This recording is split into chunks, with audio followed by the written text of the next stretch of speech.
Hi, hello po sa inyong lahat. Sa akin po mga kapatid dyan sa pananampalataya, sa gawaing itinatag ng Diyos, sa magitan po ng Jesus the Only Way Family Church International Ministry, sa pangunguna po ng ating pastor na si Pastor Nelo Gakutan, kasama ng kanyang may bahay na si Sister Rose at ang kanilang 4 na anak. At syempre hindi ko rin makakalimutan yung mga kapatiran dyan na patuloy na sumusuporta sa gawain ng Diyos. Hallelujah! Alam niyo na po yan kung sino kayo. At ako po ay lubos na natutuwa na patuloy kayong sumusuporta sa gawain ng Diyos.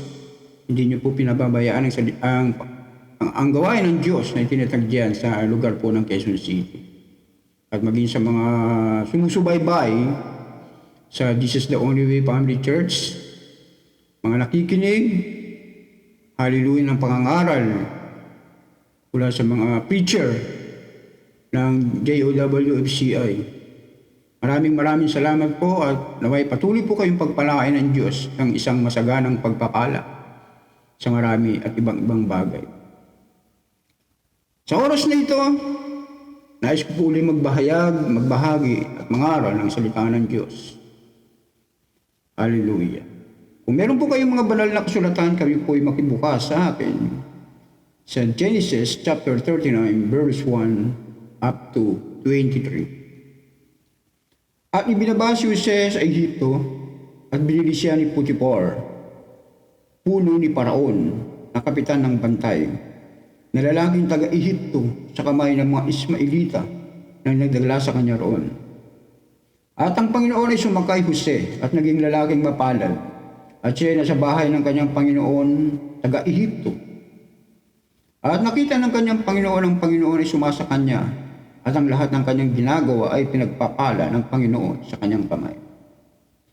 At nakasumpong si Jose ng biyaya sa kanyang Panginoon paningin, at pinaglingkuran niya siya. At sa kanya ipinamahala niya ang bahay, at ang lahat niyang tinatangkilig ay isinakanyang kamay. At nangyari na mula sa panahon na siya ay pamalain sa kanyang bahay at sa lahat ng kanyang tinatangkilig, ay pinagpala ng Panginoon ang bahay ng taga-Ehiptong yaon dahil kay Jose. At ang pagpapala ng Panginoon ay sumalahat ng kanyang tinatangkilik sa bahay at sa parang. At kanyang pinamahala ang lahat niyang tinatangkilik sa kamay ni Jose, at hindi siya nakikialam ng anumang kanya, liban sa tinapay na kanyang kinakain, at si Jose may magandang pagmumukha at kahali-halina. At nangyari pagkatapos ng mga bagay na ito na tinitigan si Jose ng asawa ng kanyang Panginoon at sinabi, "Sipingan mo ako." At tapos siya tumanggi at sinabi niya sa asawa ng kanyang Panginoon, "Narito ang aking Panginoon, hindi nakikialam sa akin tungkol sa nasa bahay, at lahat ng kanyang tinatangkilig ay pinamahala sa aking kamay. Walang sinumang dakila kaysa akin sa bahay na ito.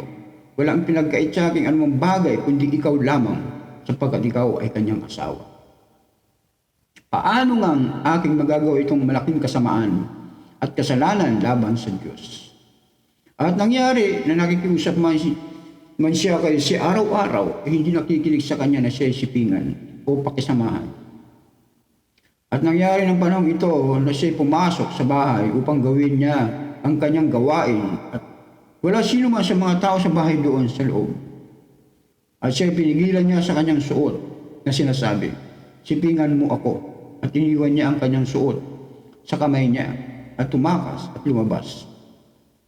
At nangyari na pagkakita niyang iniwan ang kanyang suot sa kamay niya at tumakas sa labas, na siya tumawag ng mga tao sa kanyang bahay at sinilita sa kanila na sinasabi, "Tignan ninyo na dinala niya tayo ng isang Hebreo upang tayo'y tuyain. Pinasok niya ako upang ako'y sipingan at ako'y naghihiyaw ng malakas.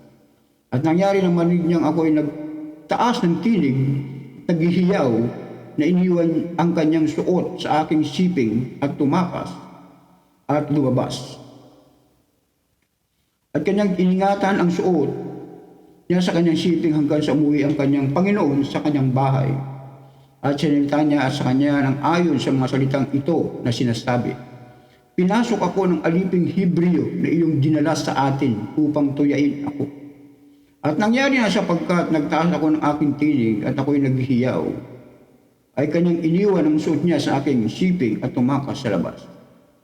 At nangyari na pagkarinig ng kanyang Panginoon ng mga salita na sinilita sa kanya ng kanyang asawa na sinasabi, ganitong paraan ang ginawa sa akin ng iyong alipin, ay nag-alab ang kanyang galit.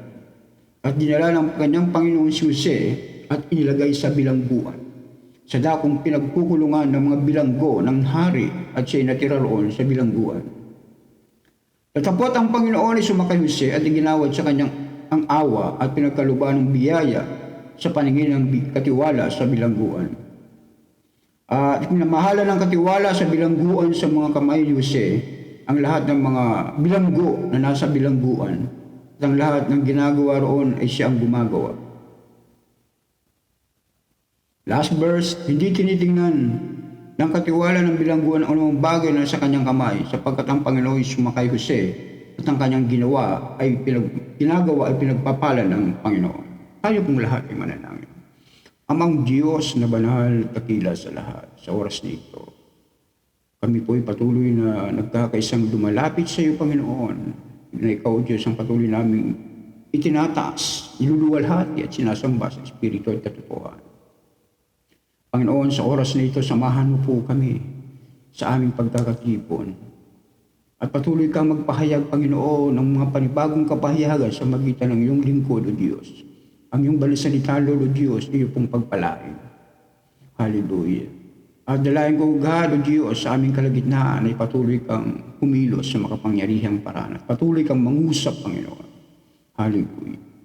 Maraming salamat po, Diyos. Inangkin namin, Ama, ang tagumpay at ang tugon mula sa iyo ngayong hapon. Ito po ang aming samo, dalangin ng Diyos, sa ngalan ng Ama, ng Anak, ng Espiritu Santo. Ang lahat ng Kristiyano at mga anak ng Diyos ay magsabi ng Amen. Hallelujah. Nais ko pong mangaral sa paksang overcoming temptation o pagdaig sa tukso. Mga kapatid, madalas po nating na-encounter o na-encuentro sa ating buhay, araw-araw, ang mga tukso o tukso. Iba't ibang klase ng tukso ang dumarating sa ating buhay. Minuto, segundo, oras-oras, araw-araw. Ang tukso ay maali-aligid sa ating buhay. Ang tukso ay hindi po kasalanan. Take note po, ang tukso ay hindi po kasalanan. Nagiging kasalanan lamang ang tukso kung ito po ay ating ginagawa. Ang tukso po ay hindi lalapit sa atin upang tayo ay magkasala, kundi tayo po ay nagkakasala dahil tayo po ang lumalapit sa tukso. Kapag sinasabi natin yes, hallelujah, oo, saka lamang tayo nagkakasala. Sapagkat ang tukso, ito po isang bagay na kung saan, hallelujah, ay nagbibigay ng katatagan sa ating pananampalataya. Sinusubukan ang ating pagkatao, sinusubukan ang ating pananampalataya sa Diyos. Kung gaano tayo katatag. Kung gaano katatag at buo ang ating determinasyon pagdating sa mga pagsubok at sa mga tukso na dumarating sa ating buhay. Nais nating mabigyan ng kaluguran ng Diyos. Subalit hindi natin ito magawa dahil palagi tayong bigo dahil sa mga tukso. Hallelujah. Kaya sa oras na ito, nais ko pong ipangaral sa inyo isang tao. Nais ko pong ibahagi sa inyo ang taong ito, na kung saan naging isang magandang halimbawa sa lahat ng tao, lalong-lalo na sa mga anak ng Diyos sa pananampalataya. Ang tukso ay maiwasan natin kung ito po ilalabanan natin. Katulad po ng ginawa ni Jose. At ang unang puntos po na nais ko pong ibigay ang overview o pangkahalatang ideya. Si Jose, alam natin ang kanyang buhay, siya po'y binenta ng kanyang mga kapatid sa halagang 20 putol na pilak sa isang mga ngalakal na patungo na ang Ehipto. Ito po isang Madyanita o Ismailita. Hallelujah. At alam natin na siya po ibinenta, siyang taga-Ehipto na walang iba kundi si Potiphar. Si Potiphar po ay isang kapitan. Hallelujah. Isang kapitan ng Ehipto. Puno po ni Paraon. At siya ay naglingkod sa sambayanan ni Potiphar. At ang sabi po sa Biblia, hallelujah, siya po yung pinagkatiwalaan ni Potiphar dahil nakita ni Potiphar na si Jose ay pinagpapala ng Diyos. Kaya't ang sambayanan ni Potiphar, ang lahat ng kanyang tinatangkilik ay pinagpala ng Diyos at pinagkatiwala kay Jose. At simula nung siya ay pagkatiwalaan, hallelujah, pinagpala ng Diyos ang sambayanan ni Potiphar. Lahat ng kanyang tinatangkilik, hallelujah, sa kanyang bahay, maging sa parang. Hallelujah. Since Joseph was a slave, what do you think was Joseph's character in view of the responsibility his master gave him? Hallelujah. Nang simula nang maging alipin si Jose, ano sa palagay natin ang kanyang katangian sa pananaw ng responsibilidad na ibinigay sa kanya ng kanyang master o ng kanyang Panginoon? Siya po'y pinagpala. Pinagpala ng Diyos ang sambayanan, lahat ng tinatangkilik ni Potiphar dahil kay Jose. At makikita po rin natin na ang ibig pong sabihin dito, si Jose ay lumalakad na kasama ng Diyos. At hindi lamang dahil sa special na uri ng isang relasyon na meron si Jose sa Diyos, kaya siya po'y pinagpala. Bagamat siya po'y isang alipin. Hindi po siya nagreklamo. Imagine po, marami po siyang pagsubok na dinaanan mula sa kamay ng kanyang mga kapatid. Hallelujah. Hanggang sa may benta siya. Wala po siyang katanungan na nabasa natin sa Biblia na siya po'y nagreklamo. Hallelujah. Subalit siya po'y pinagpala ng Diyos. Hallelujah. Lumakad po siya nang naayon sa kalooban ng Diyos. Isang magandang patotoo, isang magandang testimony para sa mga anak ng Diyos. Hallelujah. Ang katangian ni Jose bilang isang lingkod, bilang isang alipin. Hallelujah. At ang ikalawang punto sa nais ko pong ibigay sa inyo ay papasok na po tayo sa ating topic. The temptation. Ang tukso. What were the various stages in the temptation of Joseph? How did he handle the temptation? Ano po bang iba't ibang yugto ng mga tukso ang dumating kay Joseph o kay Jose? At paano niya ito pinanghawakan? Paano niya ito nilutas? Paano niya ito nalutas? Paano niya ito nasolve?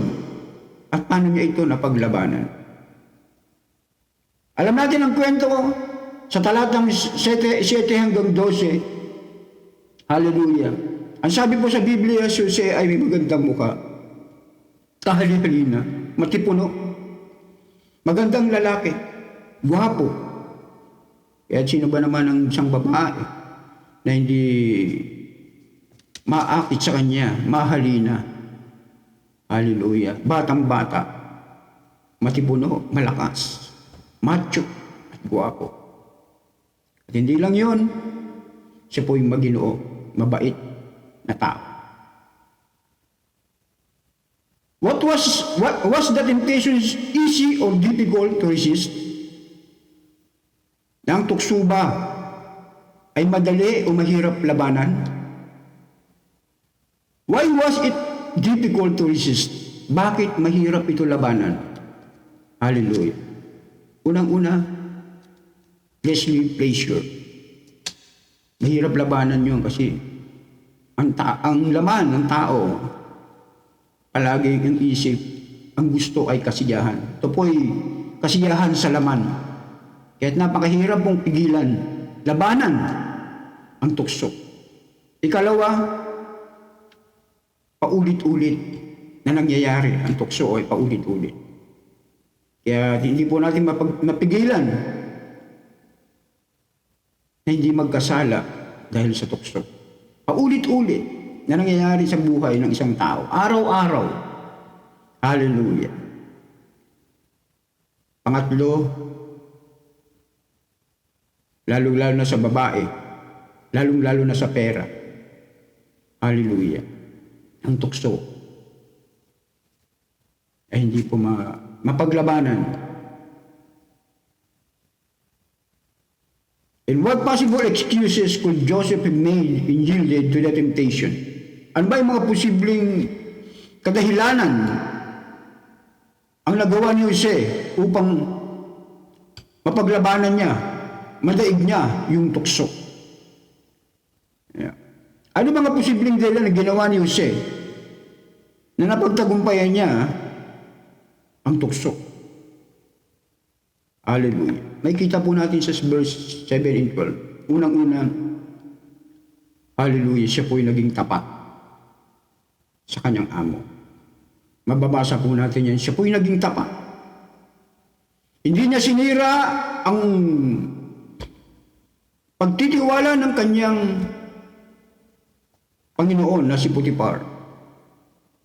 Ilang beses po siyang inakit ng asawa ni Potiphar, subalit nirefuse niya, nilabanan niya, tinanggihan niya. Hallelujah. Bagamat ito'y nahanap-hanap ng tao. At marami sa atin ang hindi nakakapasa pagdating sa mga tukso. Tukso sa pera, tukso sa laman, tukso sa iba't ibang bagay. Hallelujah.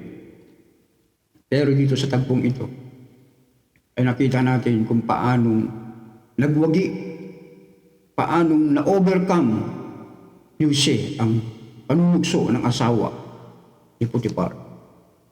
Imagine, araw-araw siyang tinutukso. Ang sabi sa kanya, sipingan mo ako. Ilang beses araw-araw, maraming beses.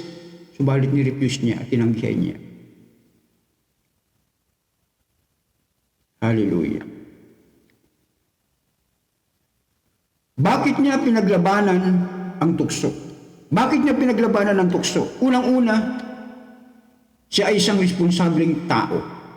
Pangalawa, sa verse 89, pababasa po natin yan sa verse 89, siya po isang responsableng tao. Ang sabi niya po rito sa verse 8, tatapos siya'y tumanggi at sinabi niya sa asawa ng kanyang Panginoon, narito ang aking Panginoon, hindi nakikialam sa akin tungkol sa nasa bahay, at lahat ng kanyang tinatangkilik ay pinamahala sa aking kamay.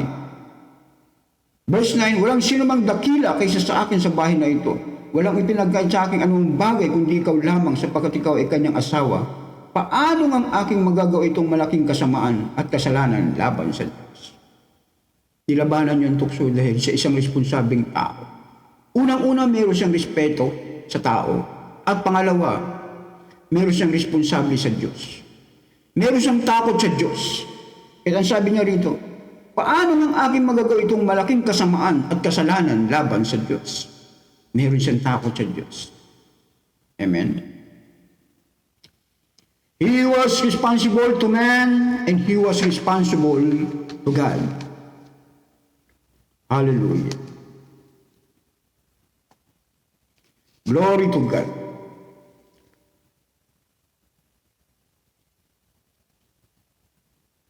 Glory to God. Hallelujah. Praise Jesus. Makikita natin at nabasa natin kung gaano kalaki ang tuksong dumating sa buhay ni Jose, subalit na pagtagumpay niya ito. At bakit niya nilabanan ng tukso? Dahil unang-unang siya ay responsable sa tao at siya ay responsable sa Diyos. Hallelujah.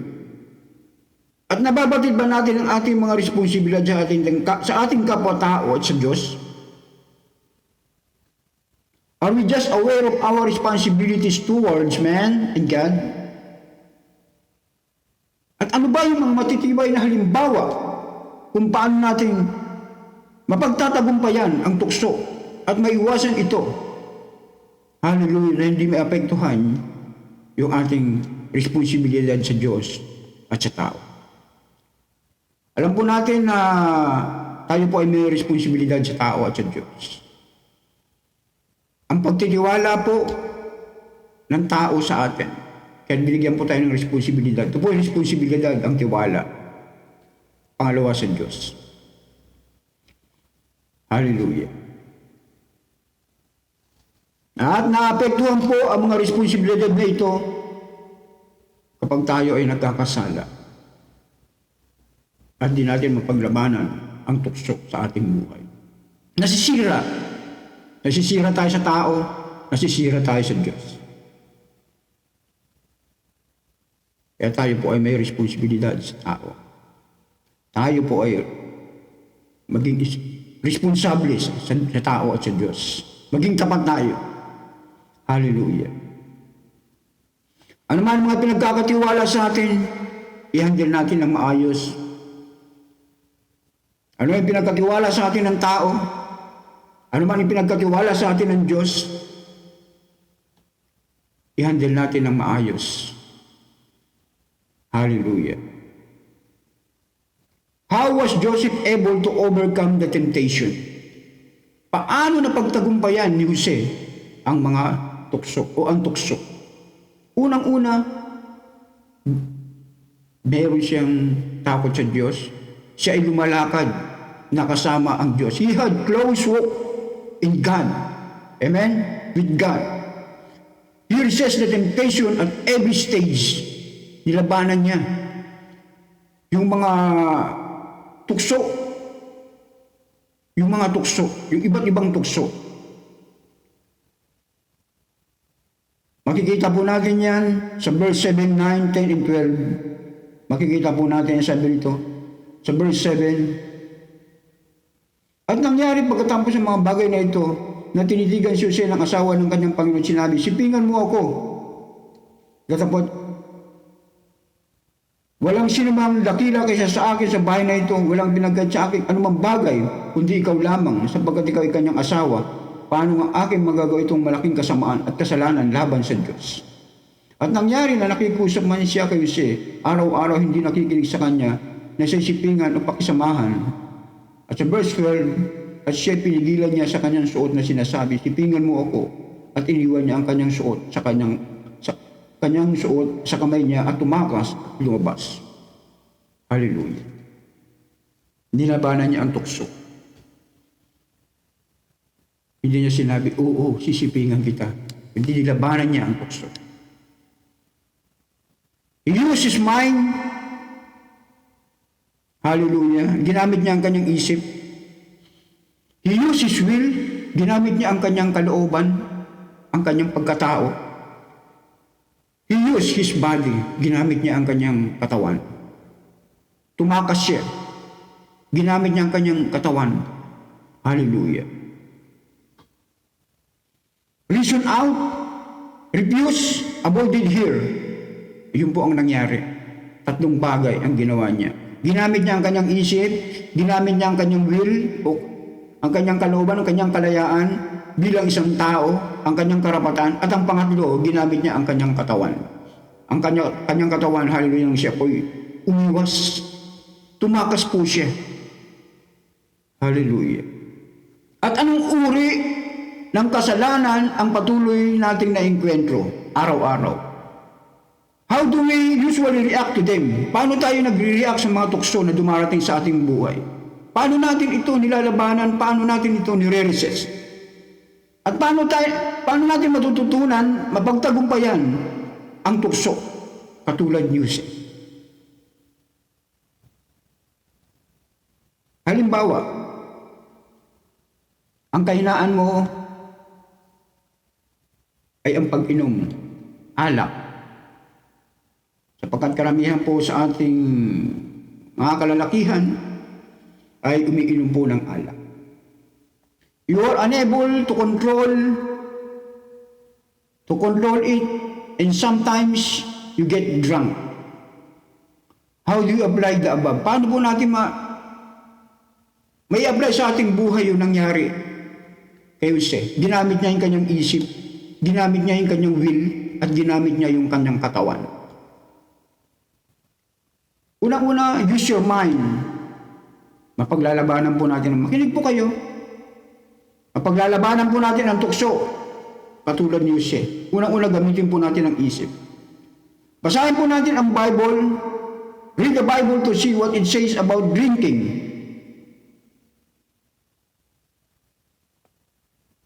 While it does not prohibit drinking, Ephesians chapter 5 verse 18, ang sabi po sa Ephesians. Basahin po natin ang Ephesians verse 5. Hallelujah. Basahin po natin Ephesians. Ang sabi po rito, do not get drunk with wine, which will only ruin you. Amen? Huwag daw tayong uminom ng alak na alam natin nakakasira sa atin. Amen? Maging ang doktor ay nagsasabi sa atin na ang pag-inom ng sobra, hallelujah, ay nakakasira sa ating katawan. At gamitin po natin yung ating isip. Una-una para paglabanan, mapagtagumpayan ng tukso.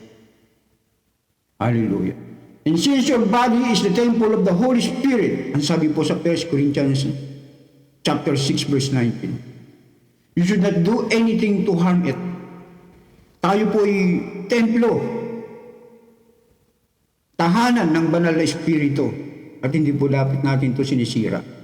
Ayan po ang sabi sa 1 Corinthians chapter 6 verse 19. Gamitin po natin ang ating isip. Labanan natin sa natin ng isip.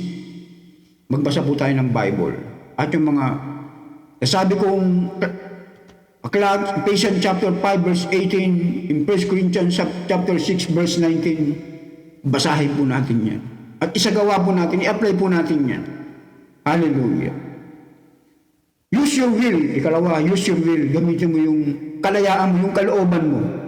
Meron po tayong kalooban na pagpili kung anong gagawin natin, kung mabuti o masama. Meron po tayong choice. Gamitin po natin yan. Make a decision to stop drinking. While other people may be able to drink moderately, you know you are unable to control it. So use your will to stop drinking altogether. Pray to the Lord for all strength. Amen. Pigilan po natin. Gamitin po natin yung ating kalayaan, yung ating self-will na ibinigay ng Diyos sa atin. Gamitin po natin yan upang kontrolin. Hallelujah. Na huwag tayong magkasala.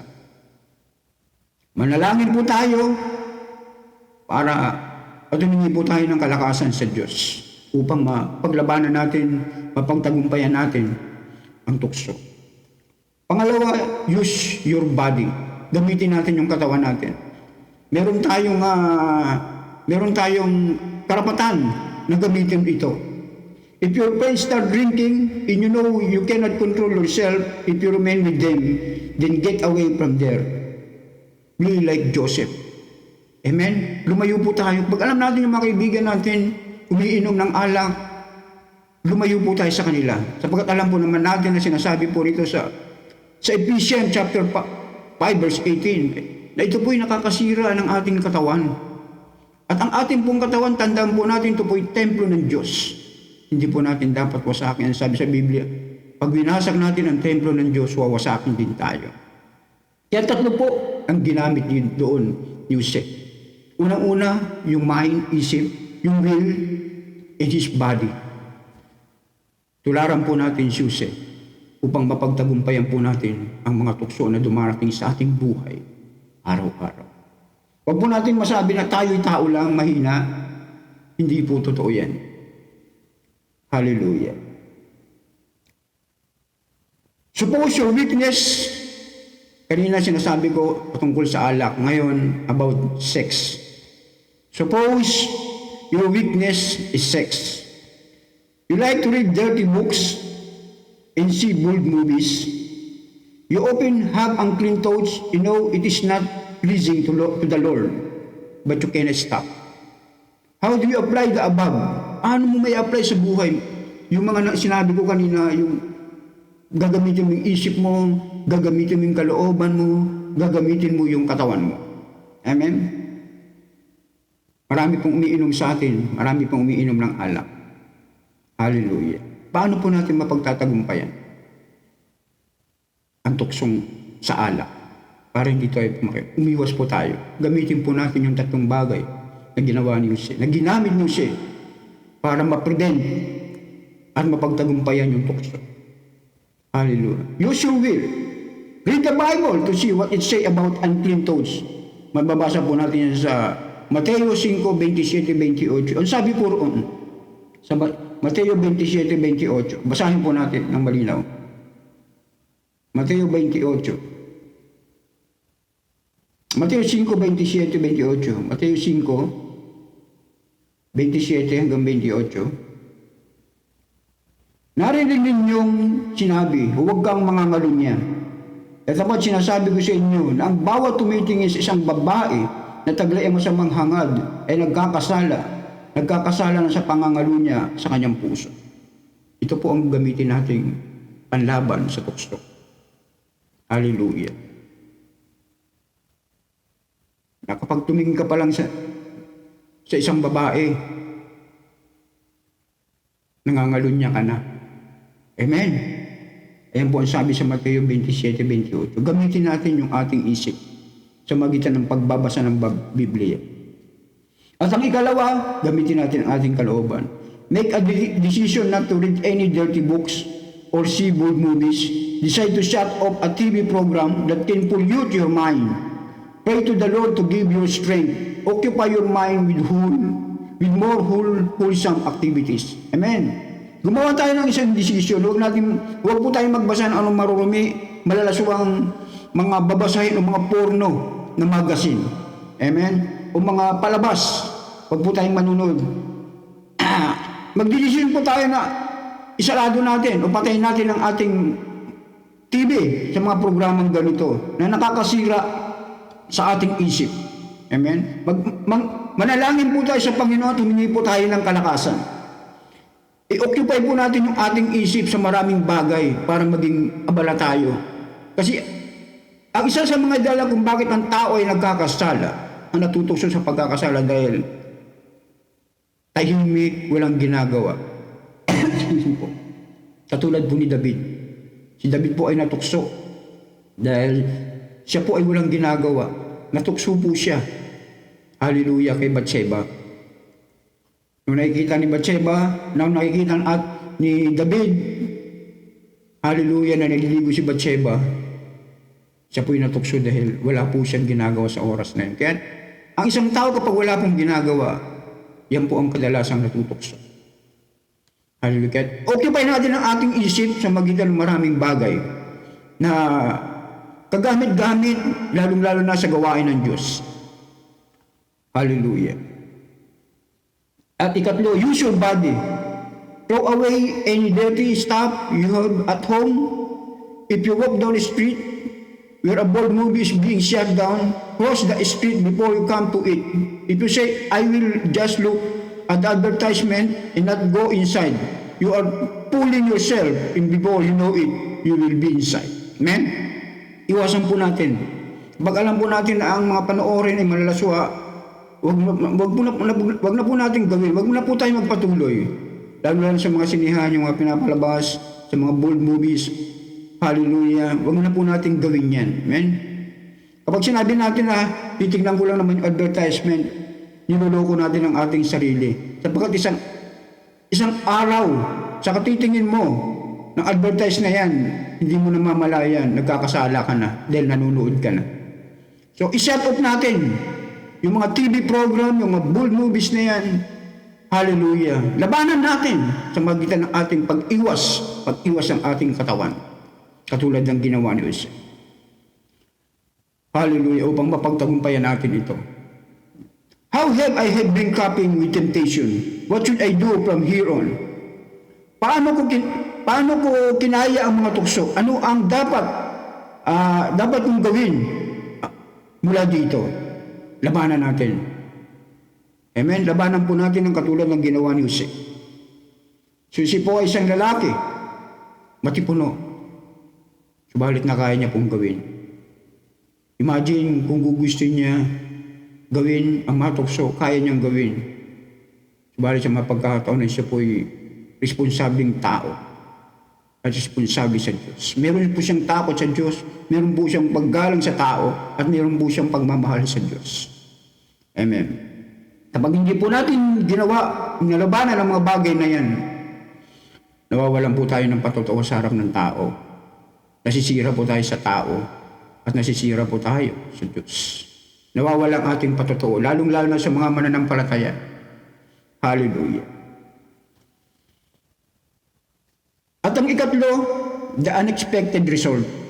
Ang hindi inaasahang resulta. Bababasa po natin yan sa verse 13 and 23 ng Genesis. Hallelujah. Basahin po natin sa 13 and 23. At nangyari na pagkakita niyang iniwan ng kanyang suot sa kamay niya at tumakas sa labas, na siya tumawag ng mga tao sa kanyang bahay at sinilita sa kanila, sinasabi, tingnan ninyo, nandinahan niya tayo ng isang Hebreo upang tayo'y tuyain. Pinasok niya ako upang ako'y sipingan at ako'y naghihiyaw ng malakas. At nangyari naman ninyang ako'y nagtaas ng tinig at naghihiyaw na, iniwan ang kanyang suot sa aking siping at tumakas at lumabas. At kanyang iningatan ang suot niya sa kanyang siping hanggang sa umuwi ang kanyang Panginoon sa kanyang bahay. At sinilita niya sa kanya ng ayos ang masalitang ito. At sinasabi, pinasok ako ng aliping Hebreo na iyong dinala sa atin upang tuyain ako. At nangyari na sapagkat nagtaas ako ng aking tinig at ako'y naghihiyaw, ay kanyang iniwan ang suot niya sa aking siping at tumakas sa labas. At nangyari na pagkanin ng kanyang Panginoon ang mga salita na sinilita sa kanya ng kanyang asawa na sinasabi, ganitong paraan ang ginawa sa akin ng iyong alipin, ay nag-alab ang kanyang galit. At dinala ng kanyang Panginoong si Jose at inilagay sa bilangguan, sa dakong pinagkukulungan ng mga bilanggo ng hari at siya binatira roon sa bilangguan. Tatapot ang Panginoon ay sumakay Jose at iginawad sa kanyang awa at pinagkaluban ng biyaya sa paningin ng katiwala sa bilangguan at ipinamahala ng katiwala sa bilangguan sa mga kamay ni Jose ang lahat ng mga bilanggo na nasa bilangguan at ang lahat ng ginagawa niya roon ay siya ang gumagawa. Verse 23, hindi tinitingnan ng katiwala ng bilangguan ang anumang bagay na nasa kanyang kamay sapagkat ang Panginoon ay sumakay Jose at ang kanyang ginagawa ay pinagpapala ng Panginoon. The unexpected result. Ang di inaasahang resulta. Ito po ang last at tatlong puntos na nais ko pong banggitin. What happened to Joseph as a result of his refusal to yield to temptation? Siya po'y nakulong. Sapagkat nagsinungaling ang asawa ni Potiphar, binaligtad niya yung pangyayari. Hallelujah. At nang naging bunga, ikinulong ni Potiphar si Jose. And how did Joseph react when he was placed in prison? Was he better? If you were in his situation, would you have been better? Ano ba yung nangyari? Ano bang nag-react ba si Jose? Hallelujah. Nung siya ikulong ni Potiphar, naging maganda ba ang kanyang kalagayan? At kung ikaw ang nasa sitwasyon ni Jose, maaari ka kayang maging mainam o magiging masaklap. Hallelujah. Wala po siya. Makikita po natin dito na si Jose hindi po nag-react. Kahit alam niyang wala siyang kasalanan, hindi niya sinabi, hindi siya nangatuwiran sa harapan ni Potiphar. Hallelujah. Dito po makikita natin na si Jose ay isang taong makadiyos. Alam niya na siya po ay tutulungan ng Diyos sapagkat alam niya at kilala niya ang kanyang sarili na wala siyang masamang ginawa. Hallelujah, sa asawa ng kanyang Panginoon. Hallelujah. At alam niya na mayroong gagawin ng Diyos sa kanya.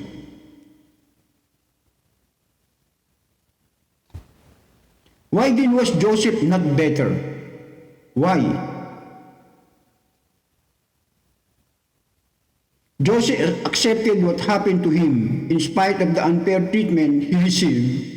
He believed that God was still in control and had a plan for his life.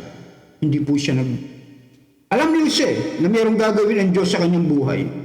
Hallelujah. Tinanggap ni Jose kung ano ang nangyari sa kanya. Instead na magreklamo siya, instead na mga tuwiran siya dahil unfair, hallelujah, yung treatment na kanyang natanggap. Biruin mo, imagine, siya ay naglingkod ng tapat sa kanyang Panginoon kay Potiphar bilang isang alipin, pinagkatiwalaan siya dahil nakita ni Potiphar, hallelujah, na siya pinagpapala ng Diyos sa lahat ng kanyang ginagawa. Subalit sa kabila ng kanyang kabutihang ginagawa, hallelujah, nasira dahil sa kasinungalingan ng asawa ni Potiphar. Siya po yung nakulong. Pero hindi po siya nagigante, hindi po siya nag-revenge, hindi po siya nag-react sapagkat alam niya na ang Diyos, hallelujah, naniniwala po siya ng Diyos, still in control, hallelujah, and had a plan to his life. Meron pong plano sa kanyang buhay.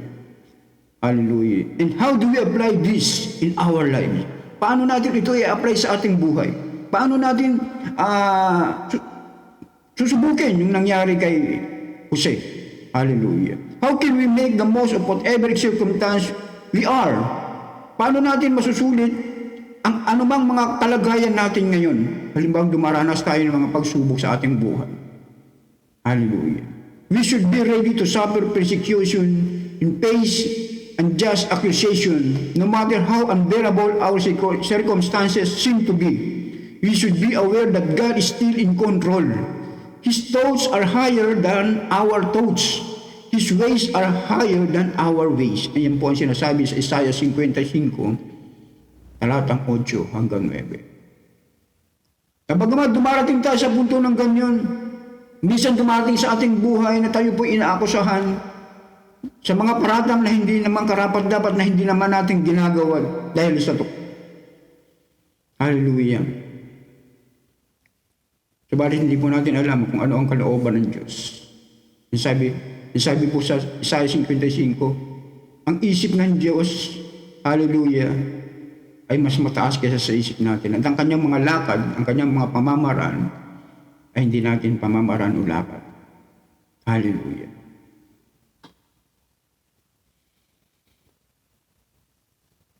Nangyari po ang nangyari, nakulong po siya. Pero doon po sa kulungan, alam po natin ang nangyari na siya po'y pinagkatiwalaan ng katiwala sa bilanggo, ng mga bilanggo. Siya po'y binigyan ng responsibilidad. Siya po'y pinamahala.